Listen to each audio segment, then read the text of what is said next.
आज 12 मे 2024 आहे आणि हे सोयाबीनचा आपण एक डेमो केलेला आहे. डेमोवरली तारीख किती आहे मॅडम? 4 मे 2024 या दिवशी हा डेमो तयार केलेला आहे. आता या ठिकाणी ग्रीन पॅन्टचं ST वापरलं आणि ज्या टोपल्यामध्ये 50 बी आहेत त्याची व्हरायटी आहे KDS 753. 50 बी ह्याच्यात आहेत आणि ह्याच्यात पण 50 बी आहेत, पण जिथं ग्रीन पॅन्टचं ST वापरलं नाही या ठिकाणी ह्याचा वापर झालेला आहे. तारीख दाखल सर, तिचा तारीख दिसली का? 4 मे 2024. हा. तर आता फरक जर बघितला सर, काय फरक आहे? जवळपास आज 12 मे 2024 तारीख आहे आणि जवळपास 8 दिवसाचा फरक आहे. 8 दिवसानंतरची पोझिशन मध्ये सर्वात महत्वाची पोझिशन जर असेल, हे जे खालच्या मातीपासून आपल्या मातीच्या वरती जी काही साईज आहे, सायझिंग जी आहे ती अतिशय उत्कृष्ट आहे, जाड आहे. हा, जाडी आहे. आणि दुसरी गोष्ट, जे पानाचा जो फुटवा आहे तो जास्त प्रमाणामध्ये निघतो. स्पीड जास्त आहे याची, बरोबर. याची स्पीड थोडीशी कमी आहे फुटव्याची. आता ह्याचा पण फुटवा आहे, हा पण कलर आहे, पण ह्याच्यापेक्षा ह्याचा कलर थोडासा ग्रीनरी, हिरवा जास्त कलर, ह्याच्यामध्ये कळा जास्त आहे, टोटोपणा जास्त आहे ना. तर बीज प्रक्रिया केल्यानंतर इथं उगवण क्षमता जास्त आहे आणि इथं थोडस उगवण क्षमता कमी आहे. थोडस सर इथं जवळ दाखवा बरं, इथं जवळ दाखवा. त्याची उगवण क्षमता कमी आहे. आता त्याची दाणे जे आहेत ना ते अजून तसेच सडले जातात. इथं पण दाखवा, इथं पण 1-2 आहेत, पण ह्याच्यापेक्षा तिथं कमी, जरा जास्त आहे उगवण क्षमता, आहे ना. आणि महत्वाचं म्हणजे सर इथंच आहे ना, आपण जर पानांचा विचार केला तर याची जी पानं आहेत सुरुवातीला निघणारी, याची जाडी जास्त आहे. आपल्या जे ST वापर केलेला आहे त्या पानाची जाडी जास्त आहे आणि या पानाची जाडी कमी आहे. हे जाडी कमी जास्त काय फरक पडतो, तर ज्यावेळेस कीड असते, समजा कुठली कीड असते ती एकदम सूक्ष्म असते, लहान असते, ज्यावेळेस ती डंक मारणार आहे तर ती ह्या जाड पानावरती त्या डंक मारता येणार नाही आणि ही पातळ पान असल्यामुळे डंक मारणार, किडीचा प्रभाव जास्त होणार, किडीचा प्रभाव सुद्धा कमी होणार.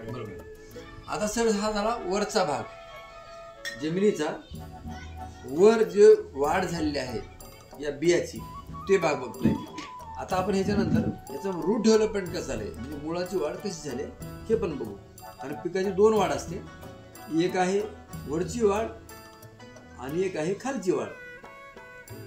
आता आपण इथं मुळा दिसण्यासाठी मुद्दाम टोपलं ठेवलेलं आहे. खालचं टोपलं लिकेज होत नाही आणि हे वरचं जे टोपलं आहे ना ते जाळीदार आहे. या सर,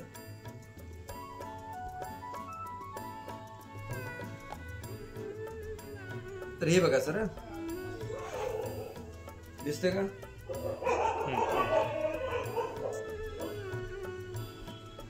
मुलांची संख्या इथं आपण पाहू शकतो.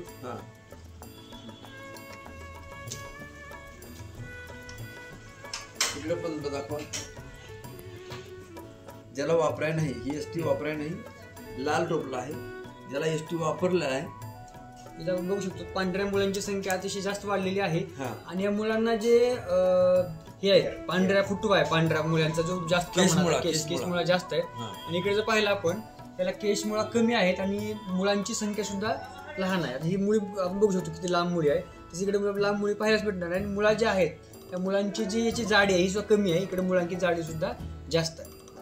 पांढऱ्या शुभ्र आहेत, पांढऱ्या शुभ्र मुळाची. बघा मॅडम, बघा तुम्ही, दिसते का? इकडे बघा. आता काय करू, 1 मिनिट, हे दोन्ही सगळंच काय करा, असे एक हातात धरा.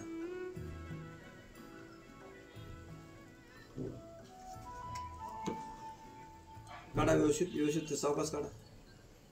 मॅडम पाणी घ्या.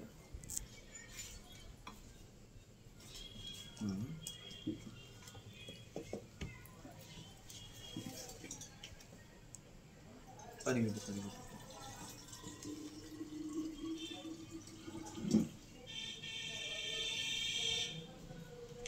आपण आता हे जे सोयाबीनची रोप आहेत आपली, त्याला आपण मुळ्या आपल्याला दिसण्यासाठी आपण दोन्हीही पाण्याने थोडंसं धुवून घेतोय.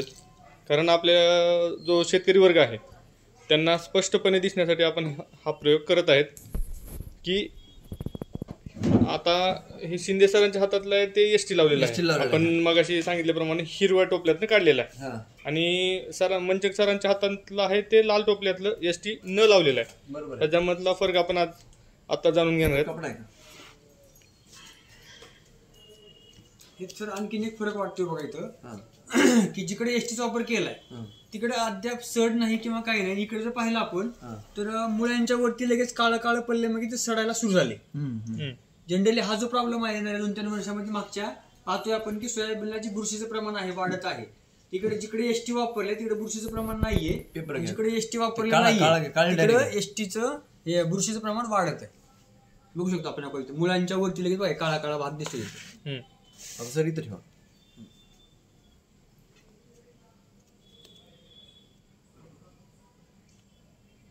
बघा लांबी कोणती जास्त आहे, कलर कोणता जास्त आहे. देते सर. हा सर, या एसटी लावलेल्या याची जी आपली रूट्सची जी लेंथ आहे ती मोठी आहे, याची कमी आहे. त्याचबरोबर जे सर्वात महत्त्वाचं असतं ते म्हणजे की पांढऱ्या मुळांची संख्या. जसं की पांढऱ्या मुळांची संख्या जेवढी जास्त असेल तेवढी त्याची वाढ आणि ते झाड सशक्त मानलं जातं. त्या क्रायटेरियामध्ये आपण एसटी लावलेल्या ह्याच्या मुळांची संख्या जास्त आहे आणि याची संख्या बघा. आणि जो सशक्तपणा आहे तो अशक्तपणा याच्यामध्ये दिसतोय विदाऊट एसटीमध्ये, आणि ज्याला एसटी लावलेली आहे त्याच्यामध्ये हा सशक्तपणा मुळ्यांमध्ये दिसतोय. म्हणजेच की याची जी रोगप्रतिकारक क्षमता पण असणार ती अतिशय छान असणार आहे एसटी लावल्यामुळं, आणि याची रोगप्रतिकारक क्षमता कमी असल्यामुळे तो लवकर रोगाला बळी पडणार.